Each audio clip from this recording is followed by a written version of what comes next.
Buenas noches desde Lima, nuevamente en Análisis en Democracia. Seguimos analizando la situación del Perú, de nuestro país, y en esta oportunidad hemos invitado a David Miranda Aragón.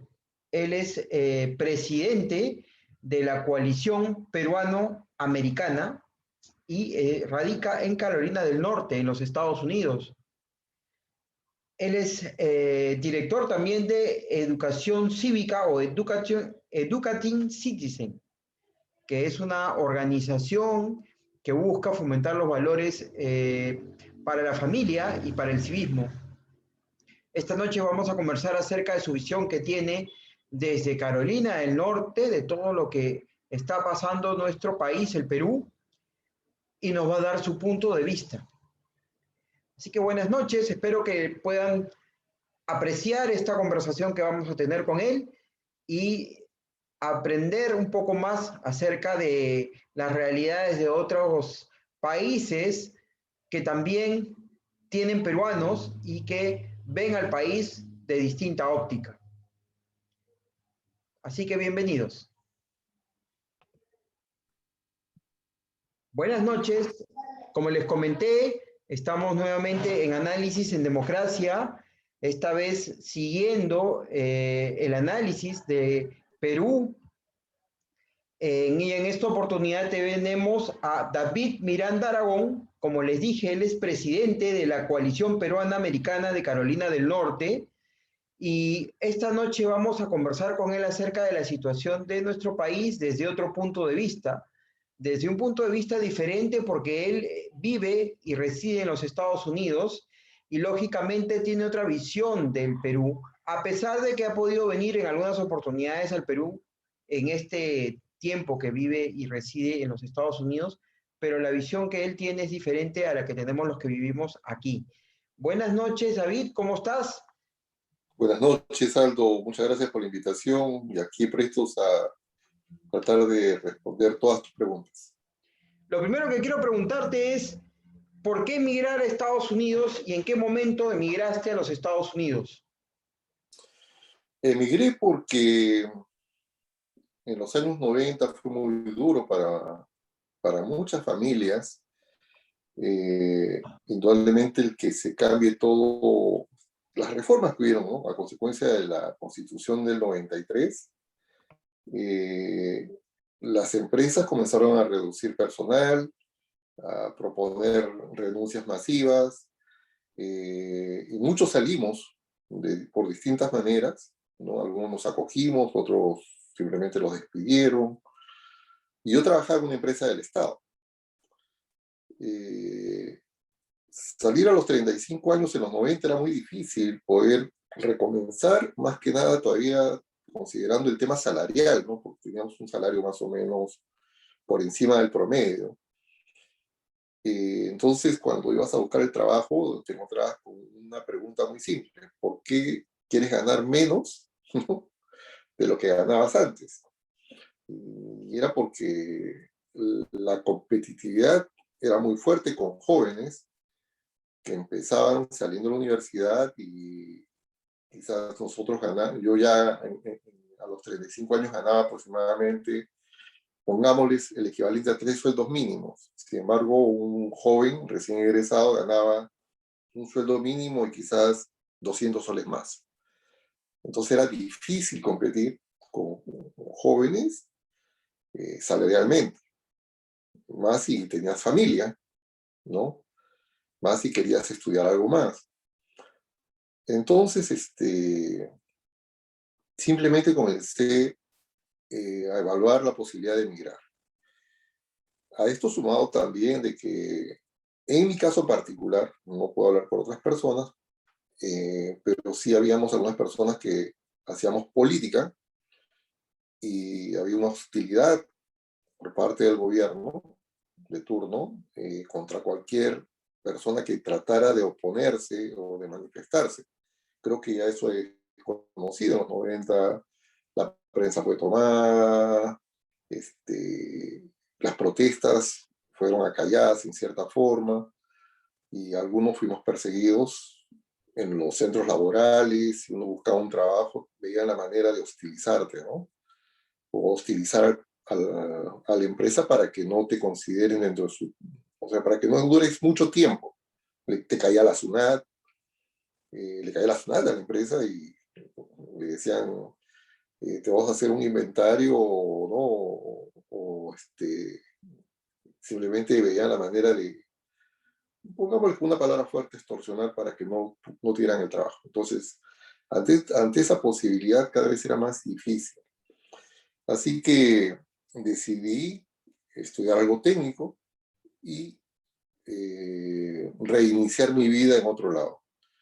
A pesar de que cayó el gobierno del año 2001, yo justo en el 2001, cuando cae el gobierno, empecé a estudiar la carrera de chef, porque era una habilidad que tenía y sabía que era una manera de poder salir rápidamente y utilizar esta herramienta en cualquier sitio. Para ser chef no necesitas mucho idioma, por decirlo así.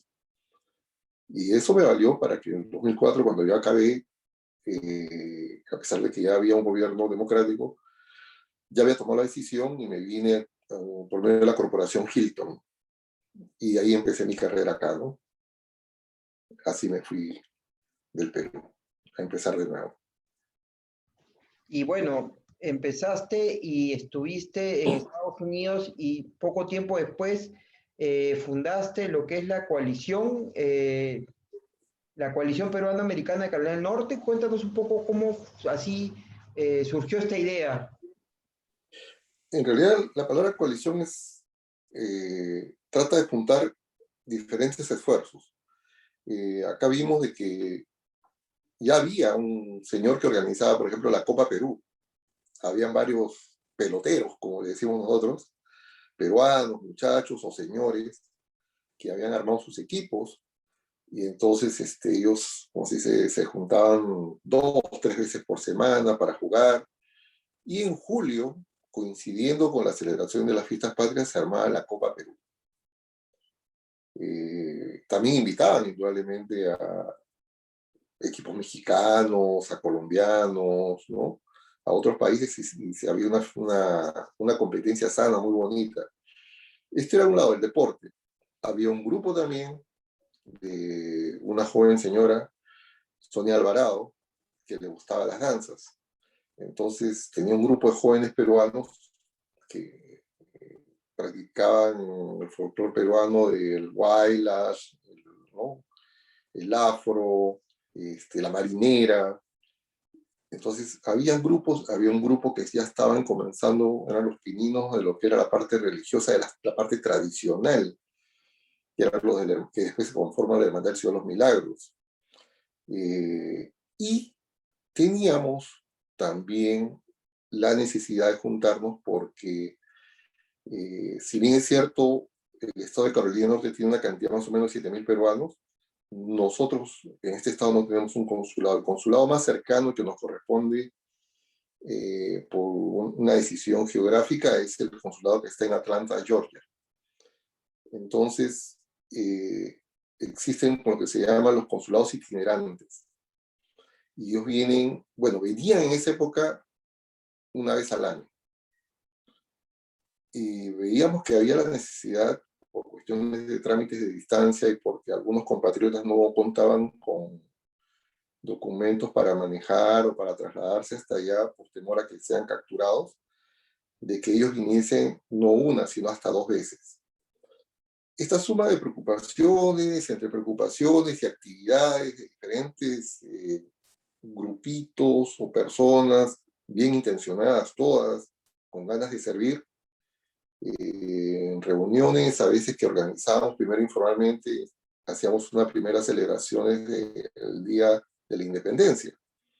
Nos juntábamos, llevaban viandas, ¿no? Un poco de música peruana, entraba el grupo de danzas, se hablaba del campeonato de fútbol. Entonces ya comenzó a formarse poco a poco la idea de que esto tenía que dar un paso más allá. Así que la primera junta directiva, entre un grupo de los que estábamos allí, siempre más constantes, la dirigió la señora Gladys Salvatierra. y se fundó la coalición, ¿no? Con un grupo de danzas también de jóvenes.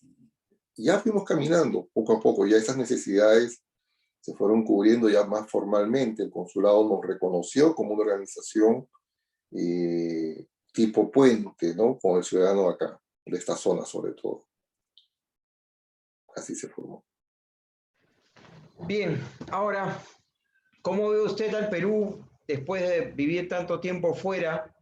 Después vamos a hablar un poco de las elecciones, pero ahora, ¿cómo ha visto el desarrollo de este Perú en 20 años? Me dijo que salió y en el 2001 pensó regresar, por lo que he entendido, pero se quedó. ¿Y cómo ha visto este escenario durante este tiempo al Perú, con sus altas y bajas, con sus presidentes que han venido y han subido, con sus crisis políticas? ¿Lo ve mejor que antes? ¿Lo ve igual? ¿Lo ve peor? A ver, a veces la democracia no se come, los números tampoco. Y he visto durante estos años que si bien en algún momento económicamente en cifras macro y a nivel internacional y por las reservas que se lograban, que uno se enteraba cómo iban aumentando las reservas del país por las construcciones, la tecnología que iba llegando, uno podría decir, oh, el Perú está progresando. Pero eso es porque uno llega a un aeropuerto internacional como el de Jorge Chávez, ¿no? Pero si uno va entrando a la sierra y a la selva, va encontrando poblados donde no ha llegado el Estado, donde no ha llegado la tecnología y donde no se refleja ese bienestar económico. Para contarle una anécdota cortísima, nosotros hacemos una chocolatada en diciembre y ese fondo de la chocolatada es para comprar casacas, zapatos, o sea, ropa para niños que están en la cuna y para el profesor también. Para esas escuelas de 2 aulas o 3 aulas, donde van 2, 3 profesores y donde los niños caminan 2 horas para ir y 2 horas para regresar a su casa sin zapatos, sin un abrigo, sin ropa muchas veces que los pueda calentar. Eso es lo que hace esta pequeña comunidad, poniendo nuestro granito de arena y nosotros nos preguntamos, ¿cómo puede ser posible, ¿no? Que esto todavía siga sucediendo a pesar de los números tan bonitos que se ponen, ¿no? En el Banco Central de Reserva, o que el ministro habla, que creció la economía. Y entonces, ese tipo de democracia no se está reflejando en oportunidades, en mejores condiciones para estos niños, ¿no? Para jóvenes, porque es generación tras generación. No hemos avanzado. Habrá avanzado las ciudades, ¿no? Habrá un metro, se está haciendo el segundo metro, hay carros más modernos quizás, pero esos son en las ciudades, en la parte costa. Por eso, hoy día vemos reflejado este malestar y esta polarización que se está dando en estas circunstancias. El Perú ha crecido económicamente, pero no ha crecido democráticamente, no se ha democratizado ese crecimiento, ¿no? Malas autoridades. No interesa que sea de izquierda o de derecha, malas autoridades. No hay justicia, y ese es un mal ejemplo. No hay justicia porque se sabe muchas veces qué autoridades han cometido un delito y la justicia no los alcanza. Entonces, hay esa decepción, ese malestar del ciudadano de a pie que dice, acá cualquiera puede hacer lo que quiera, ¿no? Y no hay castigo. Entonces, en esa parte yo veo que el Perú no ha crecido. Su educación que no se basa en los títulos, no en los certificados, no, su educación está fracasando, porque tenemos malas autoridades, tenemos malos ejemplos. Eso es lo que veo, ¿no? Me entristece. Y lógicamente, me imagino que debe tener familiares en Perú. Y la siguiente pregunta sería es, ¿cómo vio la pandemia desde allá en Perú? Ayer salió una cifra de 180.000 muertos, más o menos, sincerando ya las cifras que se han dado durante la pandemia. ¿Y cuál es su lectura acerca de lo que pasó en Perú? ¿Cuál es su molestia de repente? ¿O alguna crítica que le pueda hacer usted al Estado desde ahí, de donde está usted, sobre el tema de la pandemia? Sí, yo creo que fue sinceramente mal manejado también. No podemos taparnos los ojos, ¿no? A cuando algo está mal hecho. Y no se rectificó, porque yo creo que en 2 o 3 meses basta el tiempo para comenzar uno a rectificar. Esto está mal. Yo sé que la pandemia fue algo que golpeó a todos los países. Ok, estamos de acuerdo en eso. Nadie se esperaba, era algo nuevo. Era el formar la educación de lavarse las manos. Pero ahí voy a hacer un pequeño paréntesis también, Aldo. ¿Tú cómo le puedes decir a personas que viven en Lima, en Puente Piedra, mira, en Puente Piedra, te estoy hablando de Lima, que no tienen agua? ¿Cómo le vas a decir lávate las manos?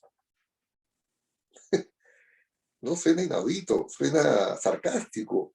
En pueblos jóvenes que con las justas tienen que esperar el camión del agua, pagar, y ellos tienen que pagar esa agua para poder comer. Muchas veces en un mismo lavatorio tienen que lavarse la cabeza, hasta con eso mismo bañarse con pequeñas cantidades.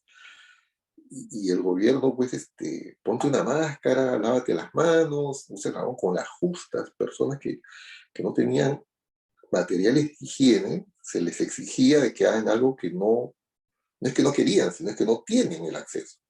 Algo tan básico como el agua. Entonces, allí se viene arrastrando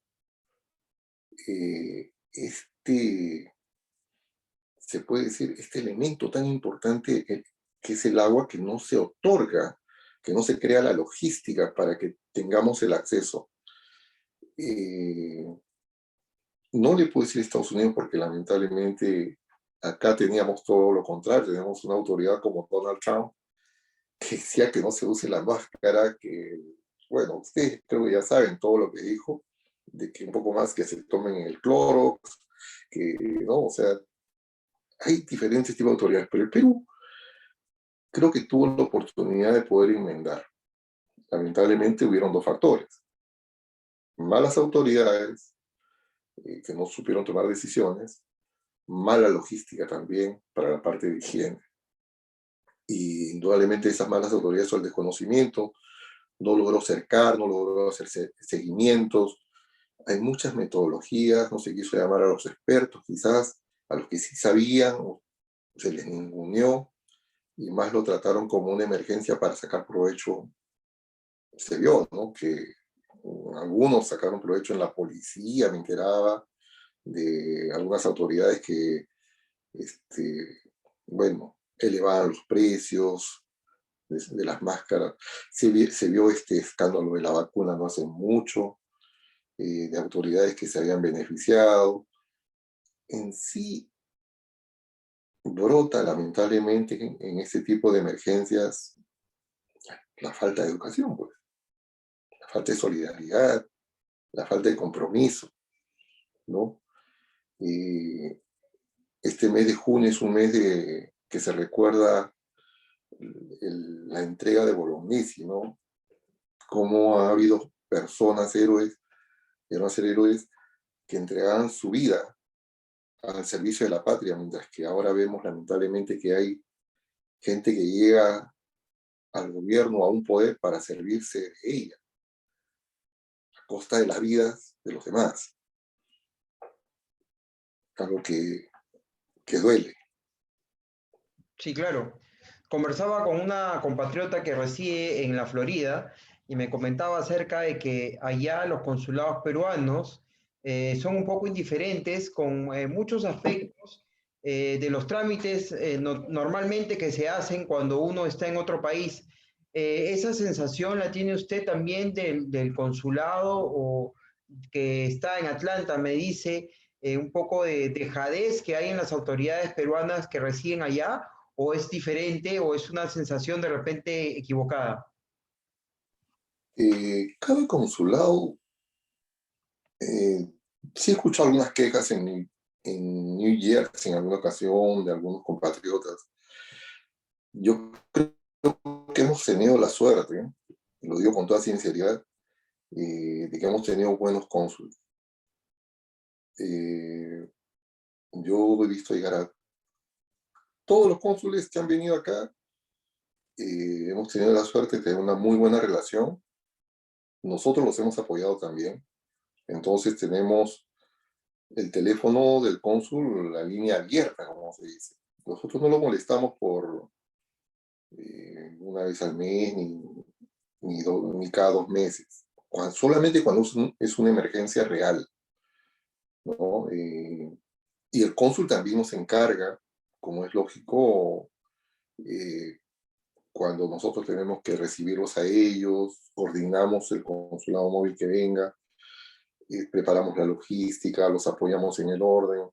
Entonces, es un trabajo de interacción mutua y de apoyo.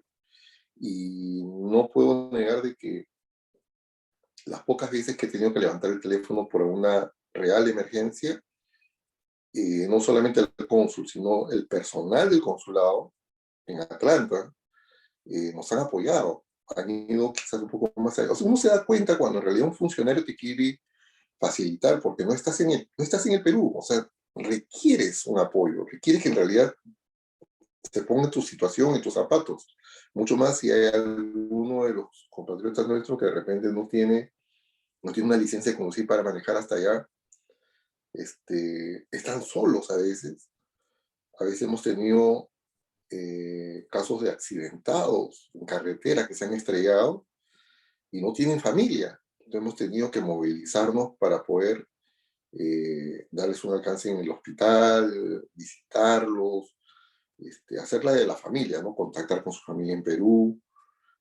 Y en esta parte del consulado, siempre, siempre el cónsul, yo lo puedo llamar en este mismo momento y él me contesta, porque sabe que yo no lo llamo para pedir algo personal, sabe que si lo llamo es porque es una emergencia, si no, no lo llamo, ¿no? Y hay esa relación de confianza. Y por eso que quizás los mismos trabajadores evalúan eso, ¿no? Que nosotros nos ven ahí apoyando. Este domingo vamos a estar ahí apoyándolos. Yo vivo a 2 horas de Charlotte, pero voy a estar de voluntario, voy a estar ayudando en el orden, me voy a quedar a dormir desde el sábado con mi esposa, hemos rentado una habitación, ¿no? Para apoyar, porque esa es la manera de poder hacer patria desde lejos, ¿no? Poner nuestro granito de arena, nuestro tiempecito ahí y apoyar. Claro, ahora pasamos a hablar un poco acerca de las elecciones en el Perú. ¿Cuál, cuál podría ser su evaluación de la primera vuelta electoral, donde tuvimos 18 candidatos? Imagino que usted votó por allá. eh, no sé si habrá escuchado las propuestas, debates muy accidentados, pandemia, ausentismo, mucho ausentismo también en el exterior. No hubo la cantidad de personas que fueron a votar en Estados Unidos, en Japón, en muchos países. ¿Cuál es su análisis acerca de la primera vuelta electoral en el Perú, desde donde está usted, que es en Estados Unidos? Ha habido muchísimo ausentismo. Eh, yo a veces les digo a mis paisanos de que no podemos ser ciudadanos cada 5 años. Tenemos que tratar de ser ciudadanos todos los días, emitir opinión, respaldar las cosas buenas, cuestionar las malas. Eh, no podemos estar pues, bajo el concepto de proteger a mi corrupto favorito. O sea, todos los demás son corruptos, menos el mío. Esto ha sido una competencia, ¿quién es menos corrupto? Las últimas elecciones ha sido así, ¿no? Terminamos, como dice ya el dicho, escogiendo el mal menor. Y ahorita, esta elección ha sido creo que ya la más catastrófica que he visto, ¿no? Lo que ha sucedido. Eh, la atomización de los grupos políticos ha generado esta circunstancia, donde, si no me equivoco, en cifras reales es 10.7 lo que sacó Castillo, que con las cifras repartidoras se eleva, ¿no? Porque si no me equivoco, entre votos blancos y nulos salió, o sea, era un 29%, ¿no? A esto sumémosle más o menos, creo que en total lo efectivo ha sido 51% del electorado llegó a votar. El Así es. resto ha estado perdido. Ausentismo, muchísimo ausentismo. Entonces son las consecuencias. Una parte de la pandemia. No es la primera vez que veo ausentismo. No es la primera vez. Para la segunda vuelta recién corren. Entonces nos falta, y eso vuelvo a repetir, creo que es la cuarta vez que lo digo, nos falta educación. Nos falta volver esa camiseta de Te amo Perú, volverla en realidad una actitud, ¿no? Tenemos que tener actos que demuestren. ¿Usted considera que esa actitud es de todos los peruanos, es un tema ya de idiosincrasia, que seamos así? ¿O cómo lo lee usted?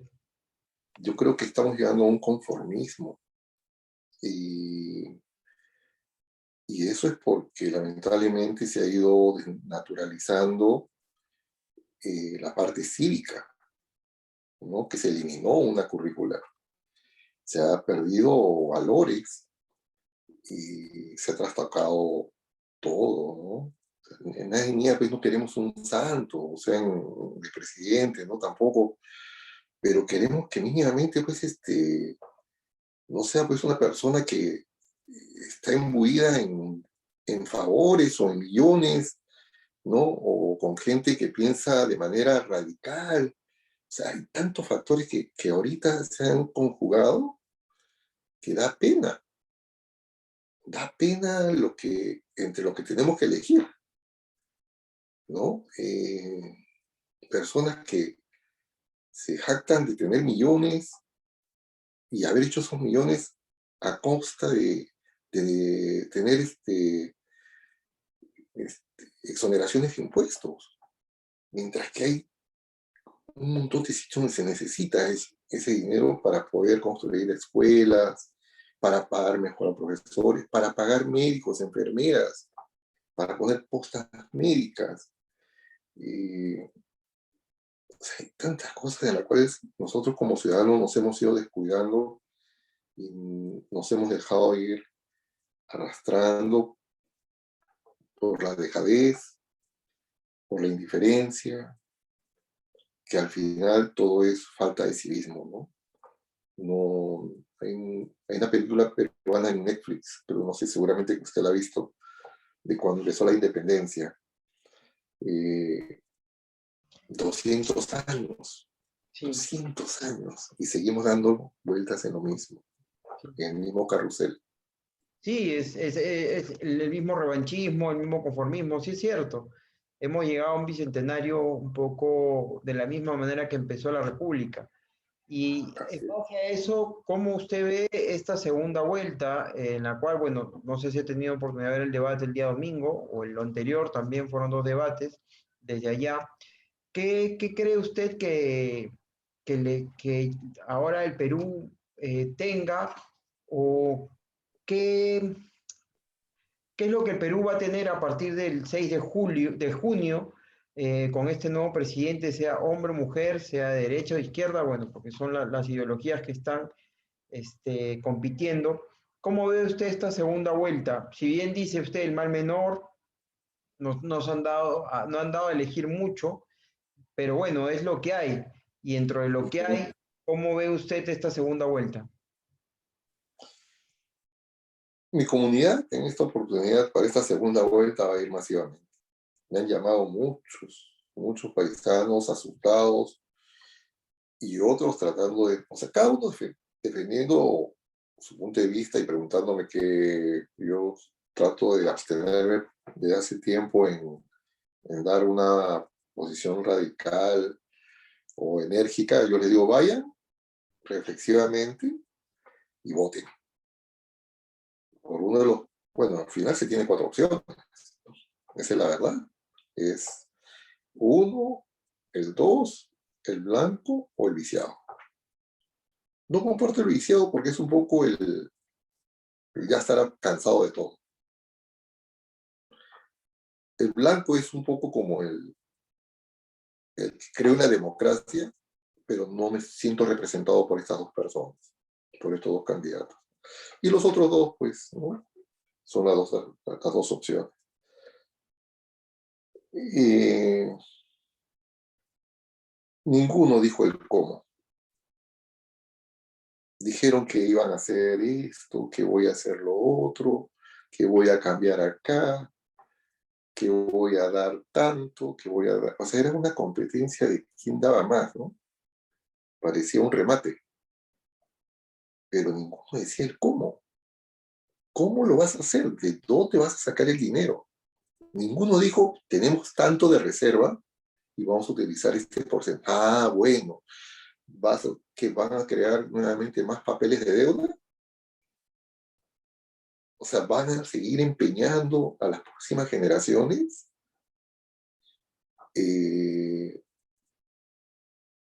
yo no veo claro a ninguno de los dos. Qué difícil. Creo que una parte de mi familia, una gran mayoría me dice, por favor, vota así. O dile a tus amigos que voten así. No puedo. No creo. Los dos ofrecen impunidad. Uno a su padre y el otro a su socio que está en la cárcel. Socio político, ¿no? Antauro. Y la señora a su padre. Eso no es promover la justicia, la honestidad. Eso no es dar un buen ejemplo como ciudadanos, ¿no? Los dos han ofrecido, pues, cosas que en realidad no tienen sustento.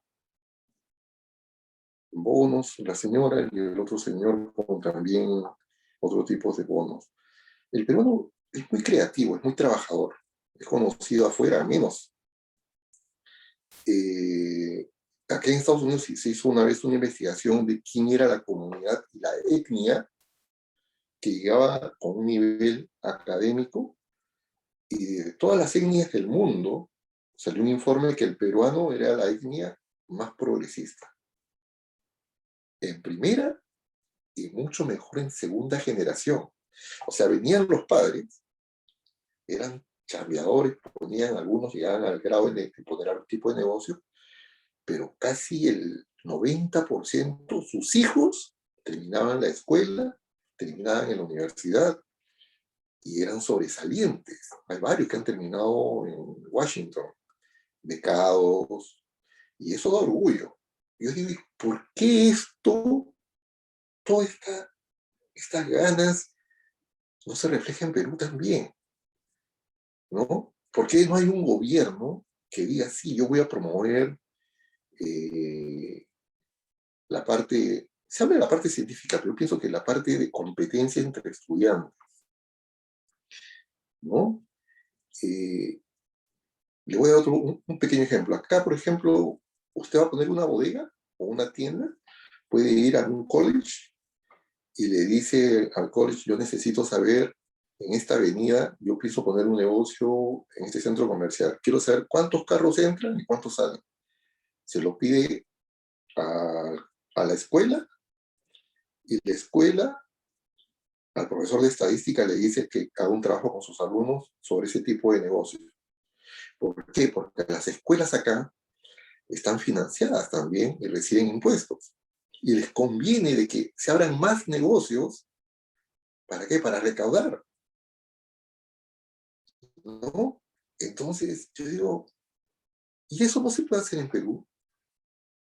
No puede haber, o sea, el estudiante va a ver en vivo y en directo con su trabajo cómo nace un negocio y que puede haber sido parte, él también parte de ese éxito, de ese proyecto, indirectamente, pero va aprendiendo en la cancha. Muy Y interesante. ese, sí, bueno, retornemos a la pregunta de lo que yo veo con respecto a los candidatos. Yo lo veo bien, un país dividido. Tenemos que comenzar ahora, tratar de convencer que a partir del día lunes tenemos que ser bisagra. Tenemos que ser, porque esto es como que uno es el marco y el otro es la puerta. El marco no funciona sin la puerta, claro, pero ¿qué los une? La bisagra. Tenemos que unirnos. Tenemos que hacer labor de bisagra para curar las heridas de esta campaña. Porque como usted dice, uno de los dos va a ser presidente y la otra parte va a caer herida. Y ya no podemos continuar dañándonos. Ya no podemos, supongamos que pierda la señora Fujimori, no puede volver a hacer lo mismo que hizo la vez pasada. Junto, claro, con otras bancadas. Y si pierde el señor Castillo, tampoco puede sacar, como dice el señor Cerrón, a las masas de incendiar la pradera. O sea, ninguno de los dos tienen que tomar esa actitud. Si somos demócratas, tenemos que ser demócratas para ganar y también asumir cuando se tiene que perder. Ese es ser demócrata. No solamente decir, porque yo gané, claro, acepto el proceso, pero si perdí,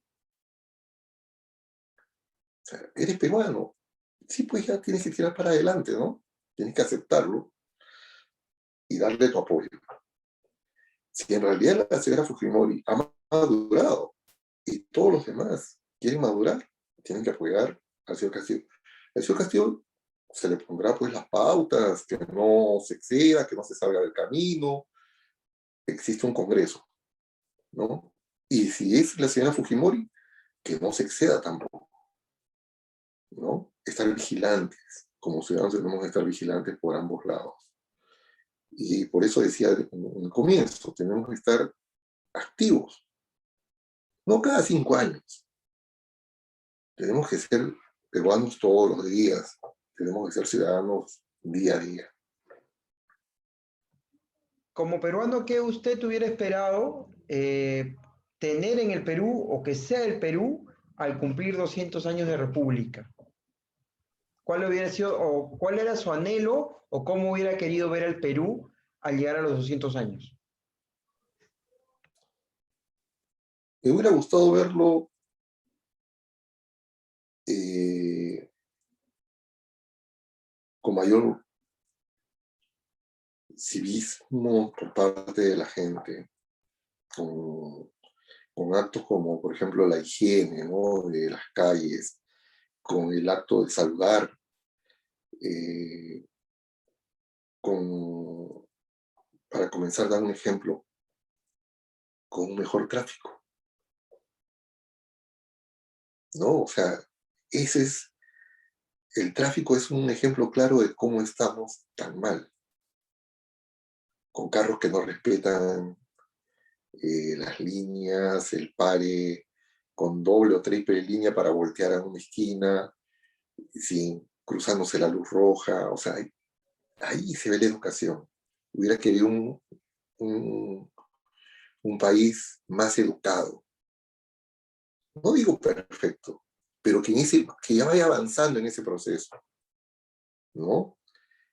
Con empresarios más conscientes en pagar sus impuestos, ¿no? Y que no estén tratando de buscar cómo sacarle la vuelta al Estado. Con también bien políticos propositivos y no solamente lanzapiedras, pues, ¿no? Todos tienen techo de vidrio. Ahorita los partidos políticos todos tienen techo de vidrio. Esto es lo lamentable, ¿no? Con caras nuevas y nuevos postulantes, pero que no tengan pues mochila, ¿no? Mochila de cargos, mochila de deudas, de favores políticos, un Estado con más justicia, no con cuellos blancos, ¿no? Yo creo que el nivel educativo también mejore, ¿no? Sin tantos congresistas que entran solamente para favorecer a ciertos grupos y hacer retroceder todo lo que se puede ir avanzando. O sea, deberían haber una especie de, como de candados en cuestiones de Estado que no permitan retroceder, ¿no? Lamentablemente, hoy día, por ejemplo, veía que habían aprobado una cuarta legislatura. Inaudito. Eso es lo que no, eso es lo que a mí yo quería ver un Congreso mejor. Tuve la suerte de, hace muchos años, ser formado, y ahí van a sacar en conclusión la tendencia política que he tenido, que aún tengo, pero que ya no pertenezco ya no soy militante de un partido, pero políticamente yo fui formado por Luis Alberto Sánchez. Entonces, me he nutrido por mi familia, por mi padre, por mi abuelo, porque también tuve un buen grupo de líderes dentro de mi distrito. Me nutrí bien.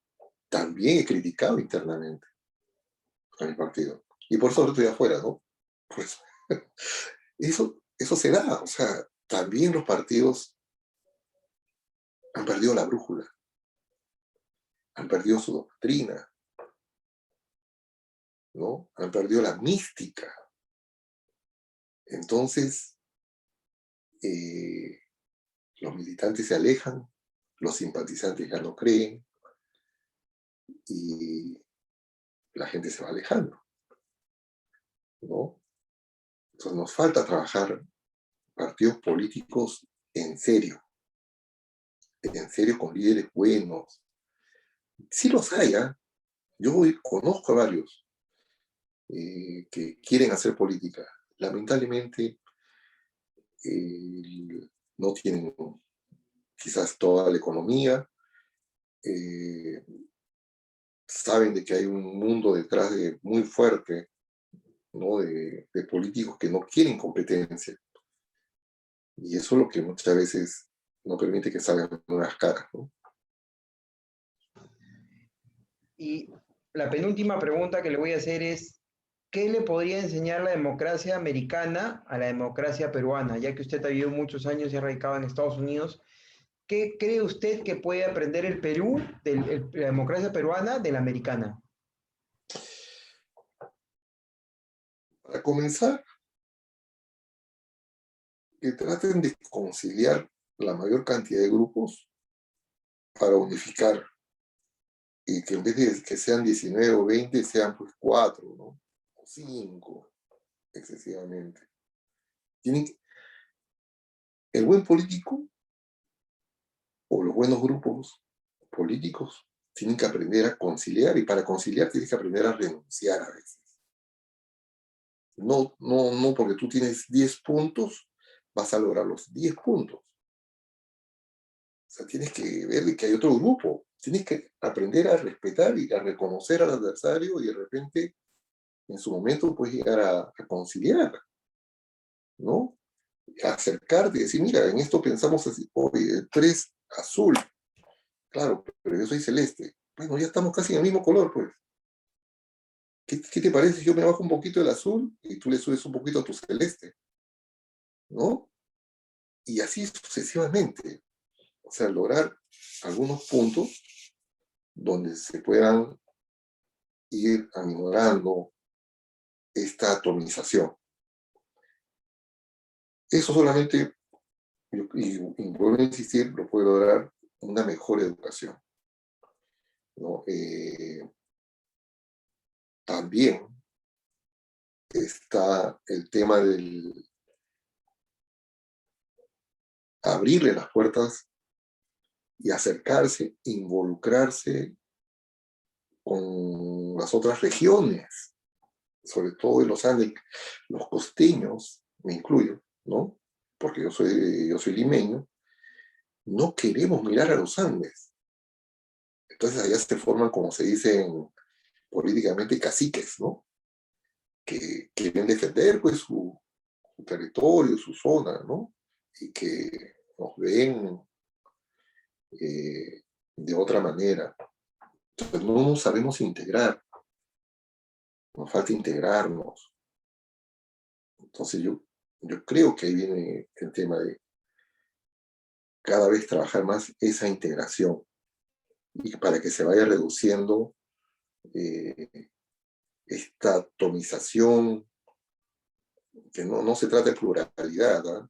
Pluralidad puede haber, pero en un mismo grupo puede haber un grado de pluralidad, ¿no? Y que cada vez los grupos vayan, estos grupos políticos que se unan, pues que se unan bajo un interés de mejorar al Estado, no bajo intereses de grupo nada más, de económicos, empresariales, ¿no? Eso puede ser un factor, personas que pueden ayudar, que tienen ciertos conocimientos, pero eh, ya está demostrado que en el Perú hay una cantidad de gente que no es empresaria, pues serán pequeños empresarios, emprendedores, como se le llama, pero la gran mayoría es informal,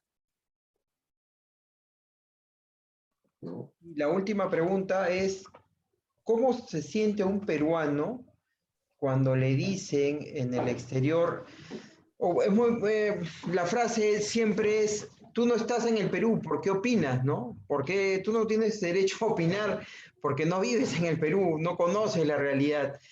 Pero sin embargo, esta conversación ha sido acerca del Perú, usted estando en Estados Unidos, en Carolina del Norte, y yo estando acá en Lima. ¿Cómo se sienten los peruanos cuando les dicen esa famosa frase? Bueno, es después la falta quizás de, yo diría, madurez democrática, ¿no? Que ser maduro cuando uno a veces se expresa. Eh, el demócrata permite la participación, la discrepancia. Entonces la salida con el hígado es, si como tú no vas a votar por mi candidato o tú no eres de mi línea, pero si soy, qué bien, ¿no? Te aplaudo, te abrazo, ¿no? A mí me han terruqueado, que no me han dicho últimamente, ¿no? ¿Por qué? Porque hago una crítica, pero también me han dicho imperialista del otro lado, ¿no? O sea, de los dos lados me cae, ¿por qué? Porque a cada uno le digo lo que creo que le corresponde que se le diga, ¿no? Entonces, esas personas que nos acusan de que no tenemos derecho, por favor, a veces se olvidan que nosotros, hablo de todos los inmigrantes peruanos, no solamente en Estados Unidos, sino a nivel mundial, enviamos remesas por más de 3.326 millones al año, que es casi el 2% del PBI. Nosotros damos un soporte emocional a nuestras familias, ¿no? Nosotros somos embajadores muchas veces y somos los que estamos tratando de contactar a personas en Perú para que hagan negocios acá, para que provean sus productos acá. ¿no? Estamos atentos a defender nuestros productos también. Y con esto, el tema del pisco, ¿no? Acá puede sonar anecdótico, pero yo voy a una tienda que acá están autorizadas, que le llaman los ABC, ¿no? Bueno, pido mi pisco peruano, ¿no? Y me dicen, señor, no solamente hay del otro. Le digo, eso no es pisco. Usted, como tienda, tiene que traer el pisco peruano porque esta es la historia. Y me quedo aunque sea 5 minutos hablando con el manager para explicarle cuál es el verdadero pisco, ¿no? Eh, Traemos nuestra cultura, nuestra comida en los restaurantes, promovemos que vengan el ajipanca, el maíz morado. O sea, ahí estamos haciendo patria, ahí estamos promoviendo. Y no nos pueden decir, pues, que no tenemos derecho a votar, que no tenemos derecho a opinar, ¿no? Tenemos puesta muchas veces, mejor puesta la camiseta que otras personas. Ok, don David, muchas gracias por su tiempo, por haberme permitido entrar un poco a la realidad de los peruanos que viven en Carolina del Norte. Y hemos estado también con peruanos que residen en la Florida y conocer un poco más cómo piensan y cómo ven al Perú desde otro escenario. Le quiero agradecer mucho esta noche por darse este tiempo. ¿Algunas palabras finales de repente? Aldo, yo muy agradecido con el trabajo que estás haciendo. He estado leyendo, me tomo también, he hecho mi tarea en ver algunos de tus videos. Y, y qué bien, ¿no? Que tú te estés desarrollando y estés permitiendo, abriendo un canal, ¿no? Para que podamos exponer de diferentes ópticas, porque esa es la democracia. La democracia se nutre con la opinión, no con el silencio. Todos tenemos que ir abriendo, todos tenemos que ser tolerantes, aprender a ser tolerantes. Sí, pues no nos gustará al principio, pero tenemos que aprender. ¿Nos va a tomar tiempo? Sí, pues nos tomará tiempo, pero ya tenemos que bajar el volumen a varias cosas. Esperemos que el que salga elegido eh, se siente, se arrodille entre la privacidad y su privacidad y si tiene una fe que le agradezca a su Dios y que se comprometa a hacer las cosas correctamente. Y le pide que haga maravillas, como diría un exalcalde, ¿no? Ya el hecho que sea honesto va a ser bastante revolucionario. Y eso es lo que nos falta, ¿no? Tener la actitud, ¿no? De querer hacer las cosas honestamente. Equivocarse, todos nos equivocamos, pero meter la mano o hacer cosas incorrectas, de eso ya estamos cansados y por eso estamos en esta circunstancia. Aldo, muchas gracias. Te deseo todos los éxitos y continúa con este programa. Muchas gracias a ti. Muchas gracias a usted y como dice, esto es la democracia y lo que tratamos de hacer es eso, de que la gente pueda conocer las realidades de diferentes puntos del mundo y de esta manera poder enriquecer su formación y esa formación les va a dar poder para poder decidir y para poder mejorar como ciudadanos. Muchas Así gracias es. nuevamente y buenas noches desde aquí, desde Lima. Creo que estamos a la misma hora, ¿no? Son 8:45. Allá también. Una hora adelantada. Son Perfecto. 9:45. Ok. Bueno, don David, le deseo muchos éxitos con su organización y con todos los emprendimientos que haga como embajador de Perú, como usted mismo lo ha dicho. Ok, muchas gracias. Un Buenas noches, abrazo, Aldo. igualmente. Bueno, noche noche de martes en Lima, conversamos con David Miranda Aragón desde Carolina del Norte, dándonos sus impresiones acerca de el Perú. Y como conversábamos con él, aprender de las experiencias de otras personas que viven en diferentes lugares del mundo es democracia. Buenas noches desde Lima, Perú, a todos los que nos siguen en Latinoamérica y en el mundo.